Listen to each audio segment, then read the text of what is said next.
और आपका आज वीडियो स्वागत है। आज जो वीडियो हम लेकर आए हैं उसका टाइटल है पोहा जलेबी और malpua with honourable CM Shri Mohan Yadav. तो चलिए देखते हैं ये वीडियो, लेकिन से पहले इस वीडियो चैनल का ओरिजिनल लिंक आपको हमारी वीडियो के डिस्क्रिप्शन मिल जाएगा। सब्सक्राइब किया, लाइक किया, शेयर को फॉलो किया इनकी चैनल को। उसके अलावा लोग चैनल का लिंक इंस्टाग्राम लिंक भी हमारी वीडियो के डिस्क्रिप्शन मिल जाएगा। सब्सक्राइब किया, लाइक किया, शेयर को फॉलो करें। चलिए देख लेते हैं ये वीडियो।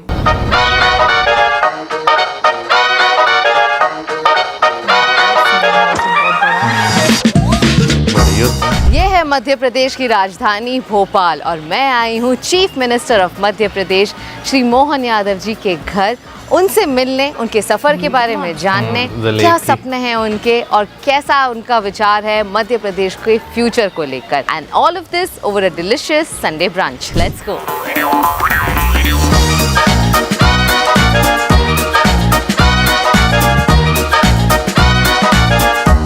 इस घर में है खूबसूरत मंदिर, एक गौशाला and a gorgeous lake view.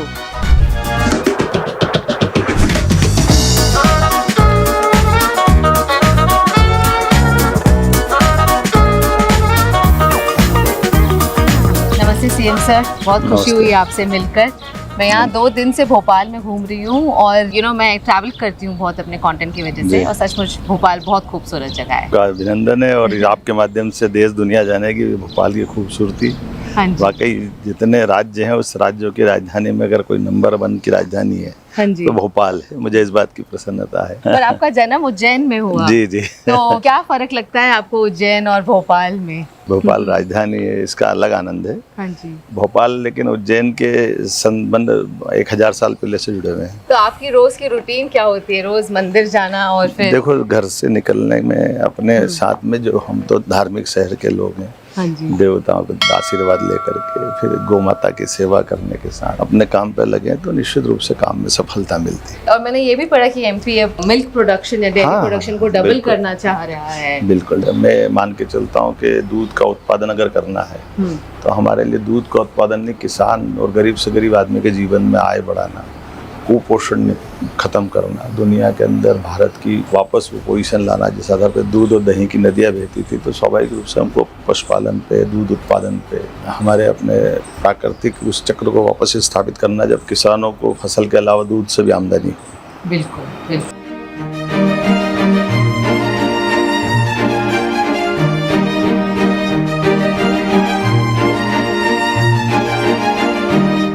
तो आज सीएम सर ने बहुत ही खूबसूरत मध्य प्रदेश की कुछ डिशेस तैयार करवाई हैं, तो अगर आप बता सकते हैं क्या क्या है यहाँ पर? ये रागी की बालूशाही है, बड़ी अद्भुत है। इसका टेस्ट भी बहुत बढ़िया है। अच्छा। अगर आप लेंगे तो आपको आनंद आ जाएगा। ये स्पेशल डिश है और खास करके आदिवासी अंचल में जो रागी होती है इसका मल्टीपर्पज उपयोग है। एक तो हल्की रहती है, टेस्ट भी बढ़िया है। हमारे यशस्वी प्रधानमंत्री जो श्री अन्न के नाम से प्रोत्साहन भी देते हैं, ये उसका पूरा आनंद देती है। वाह, बहुत ही स्वादिष्ट है, मीठा है और हेल्दी भी, क्योंकि रागी का बना हुआ है। ना मावा है ना अच्छा। दूसरे प्रकार की कोई चीज है, मैदा भी नहीं है। हाँ जी। लेकिन मोटे अनाज में बहुत टेस्टी। इसको महाराष्ट्र में तो बघर बोलते हैं, हम तो मोरदन बोलते हैं। अच्छा। राज्य में कई हिस्सों में अलग अलग प्रकार से बोलते हैं, लेकिन ये भी श्री अन्न का बहुत अच्छा हिस्सा है। जैसे मैं मान के चलता हूँ कि अगर इसको अपन खा लेते हैं तो ये उपवास में भी चलता है हमारे इधर।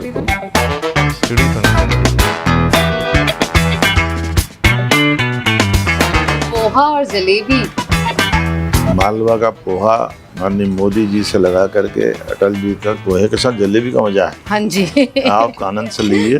तो मतलब एक बाइट लेना है पोहा और सेव का और साथ में जलेबी। ये उसका टेस्ट आता है। वाह। ये बहुत बढ़िया। हमारे महाराष्ट्र में भी पोहा मिलता है जी, पर ये पोहा बहुत अलग है, स्टीम्ड है, फ्लफी है। तो ये जो पोहा जलेबी है, इंदौर वाले कहते हैं ये उनकी डिश है, भोपाल वाले कहते हैं उनकी है। तो ये कहाँ से ओरिजिनेट हुई है? ये मध्य प्रदेश का ही है। अच्छा, पूरे Madhya Pradesh. Now you spoke like a true chief minister. Poha jalebi का क्रेडिट पूरे मध्य प्रदेश को मिल गया है। पर किसी का दिल वाकई नहीं में तोड़ा। बहुत ही अच्छा है ये। मैं आपको कुछ चॉइसेस देना चाहूंगी, आपको कोई एक चूज करना है इनमें से, ठीक है? तो बताइए पोहा जलेबी ज्यादा पसंद है या दाल बाफला? देखो दोनों अलग अलग है, एक नाश्ते का आइटम भोजन का, तो आप फंस गए इसमें। अच्छा तो नाश्ते में खाएंगे पोहा जलेबी और भोजन में खाएंगे दाल बाफला। हाँ कढ़ी चावल या भुट्टे का कीस? कहाँ लगे कड़ी चावल भुट्टे का किस मिल जाए, दुनिया भूल जाती है इतना अच्छा। तेरा चीज क्या होता है? आलू टमाटर सब्जी या बैंगन भरता?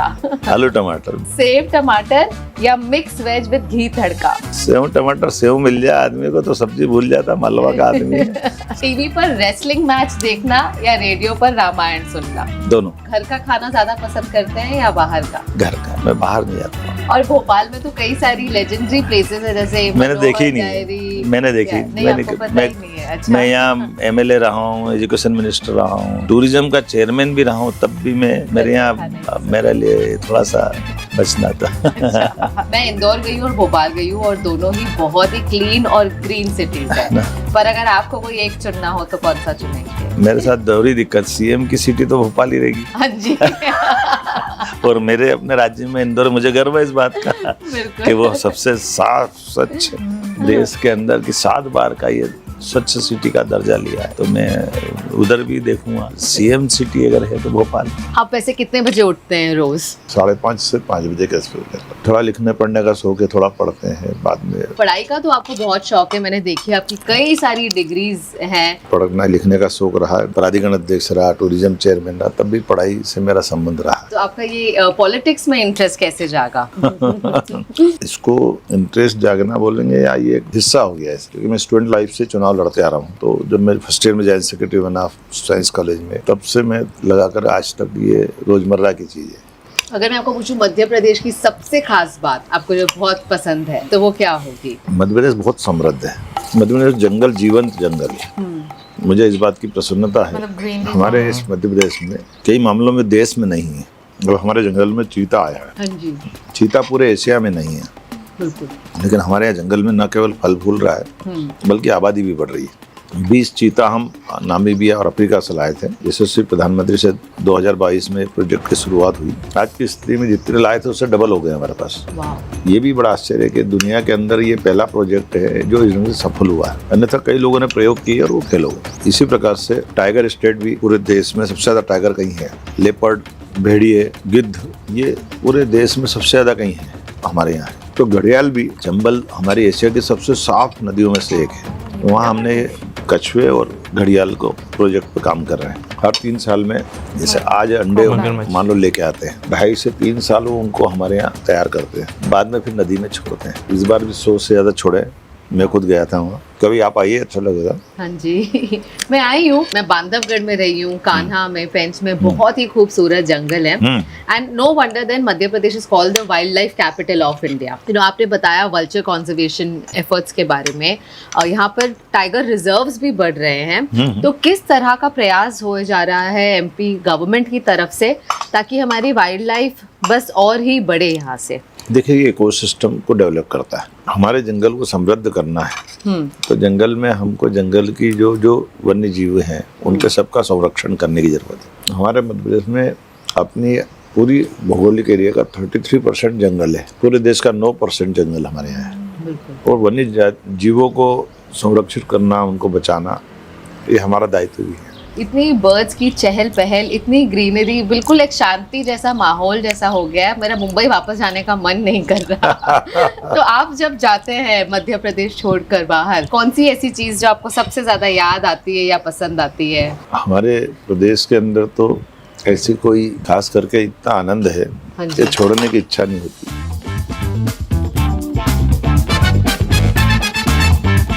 देखो, हम तो खा रहे हैं, आप खाने रहो। नहीं, मैं भी खा रही हूँ। आप अपना शरीर बचा रहो। हमारे पास तो सब हजम करने की ताकत है। पर आप कसरत भी इतनी करते हैं, योगा आधा से आधा। लेकर रेसलिंग, घोड़सवारी, सारे ही आता है आपको। Madhya Pradesh is also known as Shri Anna और मिलेट्स। जी, इसको किस तरह से ब्रांड किया जा रहा है? बिकॉज हमारे प्रधानमंत्री ने भी बताया कि किस तरह मिलेट्स वेरी हेल्दी फॉर हाँ, ऑल ऑफ अस। हमारे यहाँ मिलेट्स की जो खेती होती है बड़ी अच्छी होती है। रानी दुर्गावती के नाम पर 1000 रुपया प्रति क्विंटल हम बोनस दे करके इसको बढ़ा रहे हैं। आमतौर पर किसानी क्षेत्र में, आदिवासी अंचल में ये बड़ा महत्व की फसल है और पूरे देश में सबसे अच्छा और हेल्दी फूड अगर कहीं है तो यही अच्छा है। वो भी देख रहे हैं कि लोगों में यूजेज भी बहुत बड़ा है मिलेट्स में, ना सिर्फ मध्य प्रदेश में पर पूरे भारत में। बिल्कुल सही बात है। आपको एक जानकारी देता हूँ, ये जो गेहूं होता है ना, ये गेहूं कहाँ की फसल है, कहाँ की है? आपके यहाँ कभी पूजा पाठ में आप शामिल हुए? पूजा की सामग्री में ध्यान गया आपका? नहीं गया? हाँ जी, चावल होते हैं। गेहूं क्यों नहीं रखते हैं? गेहूं नहीं होता, क्यों नहीं चावल होते हैं, पत्ते होते हैं नारियल तो के। गेहूं कहाँ गया? ये हमारे देश का नहीं है, ये उसकी पहचान है, इसलिए गेहूं को सिर पे नहीं लगाते हैं। अच्छा, हाँ, सिर्फ चावल को लगाते हैं। ओ, क्या? उसके बारे में कभी मैंने सोचा ही नहीं। You right. गेहूं जब से याद आया, डायबिटीज की समस्या हमारे पैदा हुई। मिलेट्स को जब आप खाओगे डायबिटीज नहीं होगा। गेहूं आज से कुछ साल पहले तक बड़े लोगों को खाना था, उसके नुकसान थोड़े से तुलनात्मक रूप से मिलेट्स की तुलना में ज़्यादा है। मैं प्रधानमंत्री जी को धन्यवाद देना चाहूँगा जिसने ये मोटे अन्न को श्री अन्न के रूप में स्थापित किया। इस नाते से कोदो, कुटकी, रागी, ज्वार, बाजरा, मक्का ये हमारा अन्न है प्राचीन काल से। आप खाना बनाने का भी शौक रखते हैं या? मैंने खाना बनाने का शौक तो ठीक है, खाना बनाने की होटल भी खाना की मैंने चलाई, अच्छा, चलाई गया आपने? अच्छा। रेस्टोरेंट भी चलाया, पोहा जलेबी चाय का। अच्छा। हमारे पिताजी बड़े इस मामले में बहुत अच्छे, उनका अपना सोच रहता था। और तीनों भाई में से जो बड़े होते जाते थे, हाँ जी, जिनने हायर सेकेंडरी कर लिया, हाँ जी। वो उसको धीरे से एक दुकान खुलवा देते थे अच्छा। कि आप अपनी दुकान चलाओ, पढ़ते रहो। उसका दोनों पार्ट होता था, आपकी पढ़ने की इच्छा तो थोड़े थोड़े पढ़ते रहो, पर पढ़ते पढ़ते आपके मन में ये भाव नहीं बने कि मैं किसी काम का नहीं हूँ। आपकी आमदनी आपके पास हाथ में आती जाए और अपने खर्चे खुद निकालने लगो। और ये किस उम्र से? 15-16 साल से। 15-16 साल से। तो मैंने जैसे ही 16 साल में हाई सेकेंडरी की और जब मैं कॉलेज में गया तो मेरे को रेस्टोरेंट की दुकान पे बैठने का, चाय पोहे की दुकान चलाने का, पर चूंकि मैं संयोग से चुनाव लड़ा और फिर बीएससी फर्स्ट ईयर में गया, 2-3 महीने बाद मेरे वैसे तो पीएमटी में सिलेक्शन हो गया, तो मेरा एमबीबीएस में सिलेक्शन हो गया था, मैं चला गया था। पर चूंकि चुनाव में जीत चुका था यहाँ उज्जैन में, तो इंदौर में जाने के बजाय फिर सब लोगों ने कहा आप कहाँ चक्कर में पड़े, मेडिकल कॉलेज में तो कोई चुनाव होते नहीं, इधर आओ वापस। तो मैं एमबीबीएस छोड़कर वापस बीएससी सेकेंड ईयर में चुनाव लड़ने आया। फिर पिताजी से बोला कि ये जो दुकान चलाता हूँ, मेरे को सुबह से लेकर रात तक तो मेरे को कॉलेज जाना, चुनाव लड़ना, ये टाइम नहीं मिलता है, तो इसमें मदद करो, क्या करना चाहिए। तो उन्होंने कहा ठीक है, कोई बात नहीं, ये सुबह से शाम वाली दुकान हटा देते हैं, तुमको दूसरी दुकान खाने की खोल देते हैं। तो खाने की दुकान में उसमें खाना आमतौर पर दोपहर 11-12 बजे से 3 बजे तक का, शाम को 7-8 बजे से रात को 11 बजे तक का। तो अच्छा। बोले इस टाइम चले जाओ, हाँ। लेकिन दुकान जरूर करो, क्योंकि अपने आय के साधन चाहिए। जो अपने पुराने लोगों की एक अच्छी सोच भी है कि पढ़ाई के साथ साथ बच्चे को उस ठीक उम्र में रोजगार से जुड़ जाए, उसके अपने काम से जुड़ जाए। आज हम सारे पद भी मिला लें तो उसका दायरा बहुत कम है। कितने सालों तक किया आपने वो? 10-12 साल तक। 10-12 साल तक। दुकान से तो अच्छे ही सीखते हैं। इसमें एक तो पैसे की कीमत भी सीखते हैं, समय की कीमत भी सीखते हैं, और पढ़ने की ललक है। तो फिर मैं उनको बताता गया कि मेरे को और पढ़ना है, तो उनने फिर तीसरा काम दिया कि मकान बना के बेचो। अच्छा। उसमें मकान बिक जाए तो ठीक, नहीं तो वो मेरा प्राइवेट सेक्टर में एक अच्छा काम चालू कराया, उसका लाभ हमको रहा। और मैं समझता हूँ कि ये अच्छी चीज़ है। ऐसे करते करते फिर मैं जब निर्माण की अपनी कल्पनाशीलता के बलबूते पर मकान के निर्माण, कॉलोनी के निर्माण, उसकी कुछ आय से अपना काम भी चलाता था और बाकी भी अपने। तो एक अच्छी बात कि जैसे चुनाव लड़ना, कुछ काम करना, राजनीति में जाना, अपनी स्वयं की आय व्यवस्था बना लेने से कॉन्फिडेंस आता है। फिर दूसरे रास्ते से धन इकट्ठा करने की जरूरत नहीं। और बच्चों को भी परवरिश में भी इन सारी बातों का महत्व रहता है। इसलिए भगवान की दया से मैं कॉलेज जीवन के बाद में, जिससे मैंने कहा कि मेरा मेडिकल में एडमिशन हुआ, मैं गया नहीं, तो मेरे बच्चे, बच्ची, दामाद सब घर में। अच्छा। आप डॉक्टर नहीं बने पर आपने बच्चों को बना 4 पीढ़ी। अभी बच्चे का जो संबंध रहा, उसकी बेटी वो भी डॉक्टर आएगी, तो 4 डॉक्टर घर में है। मैंने जरूर लॉ किया, तो बीच वाला बच्चा मेरा जरूर उसने लॉ किया है, LLM कर दिया, वो PhD कर रहा है, तो मेरा थोड़ा काम संभाल। इसलिए राज्य में औद्योगिकरण का हमने बड़े पैमाने पर अभियान चलाया हुआ है। आज की स्थिति में राज्य ने हमारी औद्योगिक विकास दर दुर्भाग्य के साथ आपको आंकड़ा बताना चाहूँगा, 1956 से लेकर 2002-03 तक कांग्रेस की सरकार रही है, लेकिन जब हमारी सरकार माननीय उमा भारती जी के नेतृत्व में बनी बीजेपी की सरकार, उसके पहले केवल माननीय पटवा जी और कैलाश जोशी जी, वीरेंद्र शुक्लाचार्य जी एक दो साल के लिए सीएम बने और अधिकांश समय कांग्रेस का रहा। लेकिन राज्य के अंदर औद्योगिक विकास दर हमारी 0.001, एक तरह से नील, 1% भी नहीं। हमारी आज की स्थिति में आज 11% से तेज गति से औद्योगिक विकास दर हमने स्थापित। राज्य में सिंचाई का रकबा 55 साल में केवल 7 लाख हेक्टेयर था। मैं जब सरकार में सीएम बना तो 45 लाख हेक्टेयर हमारा हुआ और एक साल में अभी 10 लाख हेक्टेयर हमने बढ़ाया है। इसको हम 100 लाख तक ले जाने वाले हैं राज्य के अंदर एरिकेटेड एरिया। बिजली में हम सरप्लस हैं, सड़कों के अंदर 5 लाख किलोमीटर से ज़्यादा की सड़कें हमारे राज्य के अंदर बनी हुई। इस प्रकार से आर्थिक दृष्टि से भी 55 साल में प्रति व्यक्ति आय मध्य प्रदेश की केवल 11,000 रुपया में आया तो 1,45,000 थी 2023 में, आज 1,52,000 है और 2047 तक हम उसको टारगेट कर रहे हैं प्रति व्यक्ति 22,50,000 रुपया, ये हमारा टारगेट है। उसी प्रकार से राज्य का बजट हमने 5 साल में डबल करने की बात कही। लगभग 3.5 लाख करोड़ का बजट हमारा था, अभी हमने 4,21,000 का कर दिया है और ये मान के चले कि 5 साल में हम उसको डबल करने वाले हैं। हर तरह से बड़े टारगेट तय करते हुए हर क्षेत्र में, शिक्षा में, चिकित्सा में, रोजगार में, बिजली में, औद्योगिकरण में, उत्पादन में, कुल मिलाकर यशस्वी प्रधानमंत्री के नेतृत्व में राज्य आगे बढ़े, उत्तरोत्तर उन्नति करे। इसलिए हमने अपने रीजनल इंडस्ट्री कॉन्क्लेव भी करना प्रारंभ किए। संभाग में पहली बार उद्योग लगाने के लिए हम लोग नीचे गए, संभाग कमिश्नरी लेवल पे, उज्जैन, जबलपुर, ग्वालियर, सागर, रीवा, नर्मदापुरम, अभी ये शहडोल, ऐसे स्थान तक कभी कोई सोचते ही नहीं था, लेकिन आज ये औद्योगिकरण के बड़े केंद्र बन रहे। जीआईएस हमने राजधानी में पहली बार की, आज तक जीआईएस नहीं हुई यहाँ। तरह से हर स्थान का महत्व है और हर महत्व वाले स्थान को स्थापित करना। इंदौर हमारा आइडियल था। इंदौर में भी हमने आईटी का इंडस्ट्री कॉन्क्लेव किया है। आईटी सेक्टर बहुत बड़ा सेक्टर है, सेमीकंडक्टर, आईटी से जुड़े हुए बहुत सारे, ड्रोन पॉलिसी, ऐसी सब प्रकार की प्रदेश के अंदर व्यापार व्यवसाय की सरलीकृत आधार पर पॉलिसियां लागू कर दी। एक तरह से मूवमेंट बनाया कि अभियान के नाते से हमारे राज्य को सब क्षेत्रों में आगे बढ़ाना है, क्षेत्र के नागरिकों को लाभ देना है और प्रदेश को समृद्ध करना है। इस सब समान रूप से हम चल रहे हैं। बिल्कुल बिल्कुल। इनफैक्ट मैं देख रही हूँ कि मध्य प्रदेश या भोपाल में खास करके आर्ट कल्चर को लेकर भी बहुत लोगों की तरफ प्रेम है, जो आपको शहरों में नहीं मिलता। बट जब बात आती है एम्प्लॉयमेंट अपॉर्चुनिटीज़ की, युवा बाहर जाकर अगर काम ढूंढना चाहे तो किस तरह की अपॉर्चुनिटीज़ उनके लिए मध्य प्रदेश में ही हो सकती है? तो इसलिए हम 2 तरह का अभियान चलाया। एक तो जो यहाँ से जैसे आईटी के सेक्टर में गए लोग, तो हमने बेंगलोर, मुंबई, दिल्ली, पूना, वहाँ हमने आईटी कॉन्क्लेव की और उनसे कहा कि राज्य में आइए, राज्य में ये विकास की बहुत संभावना है।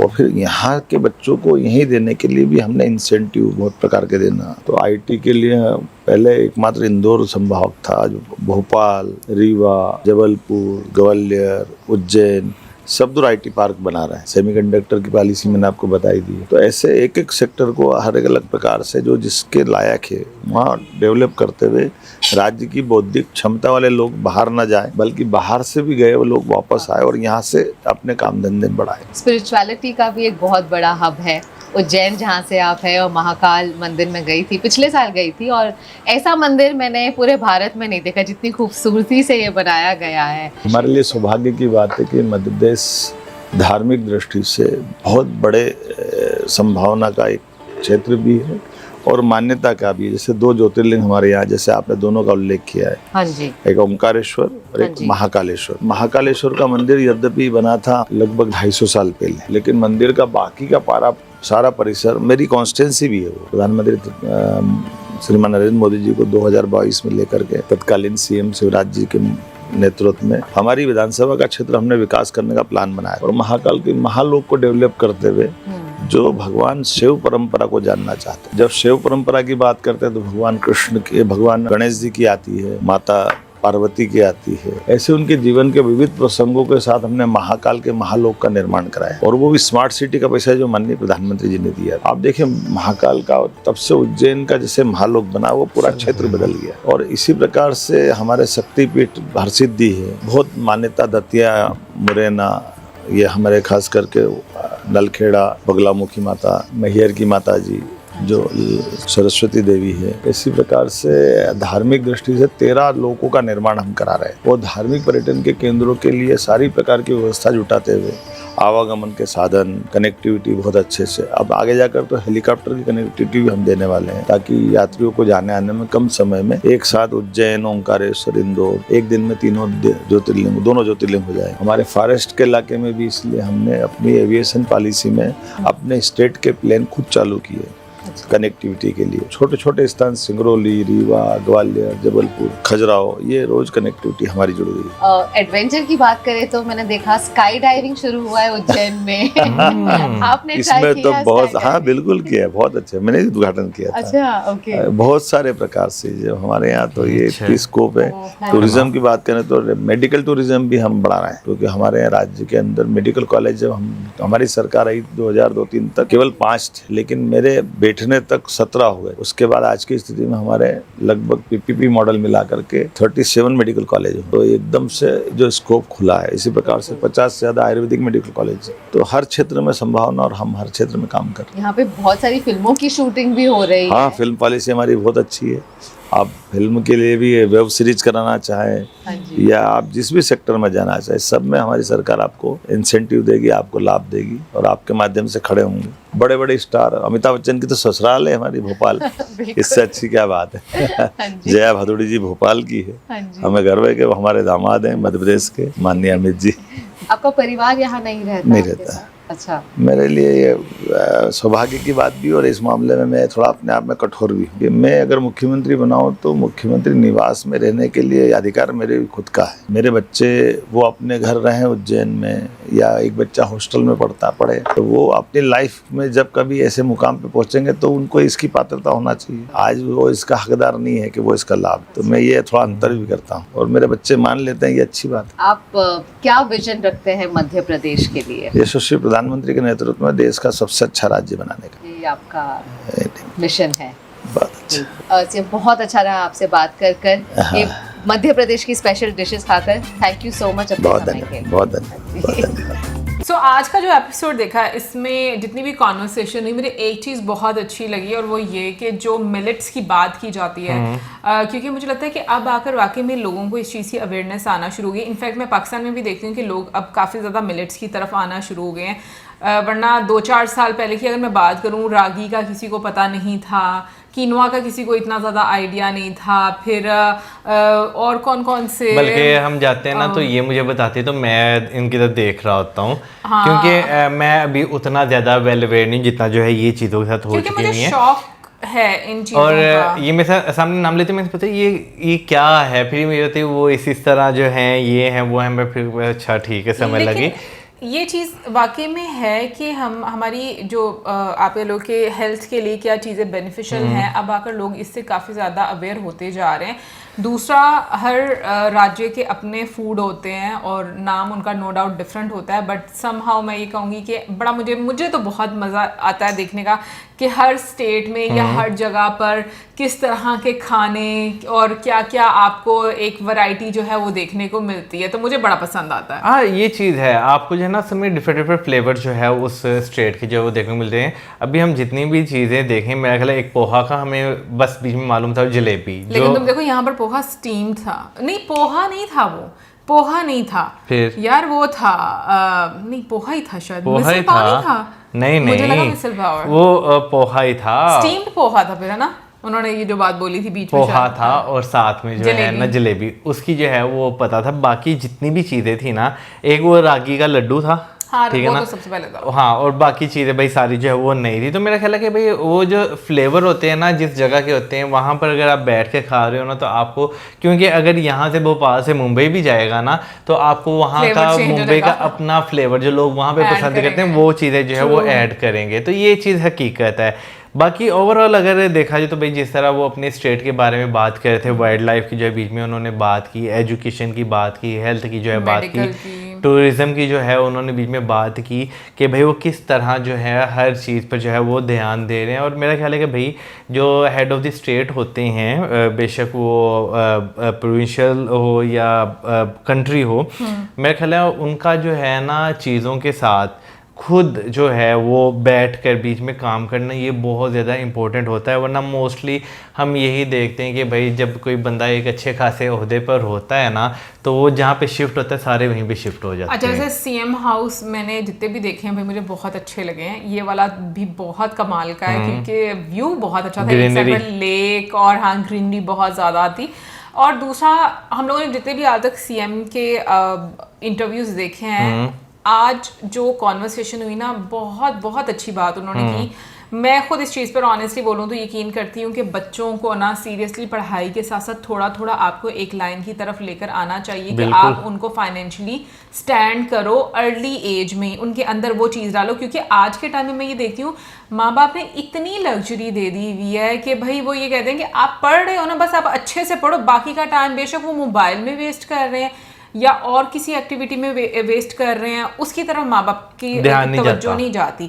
इनफैक्ट वो उनको उस चीज़ में सपोर्ट कर रहे हैं फाइनेंशियली कि भाई अच्छा कोई बात नहीं, मेरा बच्चा पढ़ रहा है। तो मुझे लगता है कि ये जो पुराने टाइम में बड़ों की एक सोच होती थी ना, क्योंकि ये चीज़ मैंने भी देखी है, मतलब कि जो अभी ऑब्वियसली मैंने इनके साथ तो नहीं देखी कि मतलब उमर या मौजम के साथ कुछ कुछ टाइम पीरियड में देखी है कि मेरी अम्मी ने भी इस तरह से किया है इनको, कि जब ये लोग पढ़ रहे थे मौजम बेचारा हमारा थोड़ा वो था क्या सेंसिटिव था भाई, इससे ज़्यादा जो है वो मेहनत नहीं होती थी कि पढ़ाई के साथ साथ जो है ना इसे हम काम भी करवाएं। लेकिन अगर उमर की बात करें तो उसके साथ अम्मी ने इस तरह किया। लेकिन अगर हम अपने टाइम की बात करें ना, हमें फिर भी बहुत सारी चीज़ों में अच्छा खासा वो कहते हैं ना, घर वाले टफ टाइम देते हैं, वो जो है मिला है। अगर आज की जनरेशन की बात करें ना, खासतौर पर जो जेनजीज हैं या अल्फा तो अभी छोटे हैं, जेनजीज की खासतौर पर बात करें तो उन्हें जो है ना एक अलग लेवल पर जो है ना पैम्पर्ड किया जाता है। मुझे तो हंसी आती है उनकी, वैसे भाई मैं कोई जेनजी देख रहा है तो मैं माफ़ी मांगती हूँ क्योंकि लेकिन मुझे सीरियसली इस चीज़ को लेकर ना बहुत वो होता है कि जिस तरीके से वो अपनी प्रॉब्लम्स को बताते हैं ना, वो प्रॉब्लम्स एक्चुअल में कोई प्रॉब्लम नहीं हमें होती। वो असल में हमें लगता है यार ये जो प्रॉब्लम बता रहे हैं ये तो प्रॉब्लम है ही नहीं। कोई स्ट्रेस है। हाँ। और उनको शायद ये लगता है कि भाई ये हमारी चीज़ों को बहुत लाइटली ले रहे हैं, समझ नहीं रहे। ये चीज़ मुझे लगता है कि इस वजह से नहीं, ये इस वजह से क्योंकि पेरेंट्स जिस तरह से बच्चों को अब गाइड कर रहे हैं ना, मुझे ऑनेस्टली पेरेंट्स में गलती लगती है कि पेरेंट्स इस तरीके से अपने बच्चों को इस साइड पर लेकर जा रहे हैं। और क्योंकि मैं खुद इस हक में नहीं कि भाई आप बच्चों को अर्ली एज से बहुत ज़्यादा लग्जरी दो, बिल्कुल भी मत दो। क्योंकि ये जो हमें परिणाम आजकल नजर आ रहे हैं ना, ये उसी वजह से नजर आ रहे हैं। उनको स्ट्रगल करने दो, उनको मेहनत करने दो, ताकि उनको पता चले कि लाइफ है क्या एक्चुअली में। एनीवेज ओवरऑल मैं कहूँगी कि अच्छा एपिसोड था, मजा आया एंड आई होप आप लोगों को भी अच्छा लगा होगा। और मिलेंगे आपसे नेक्स्ट वीडियो में। सब्सक्राइब करना मत भूलना। Till then good bye.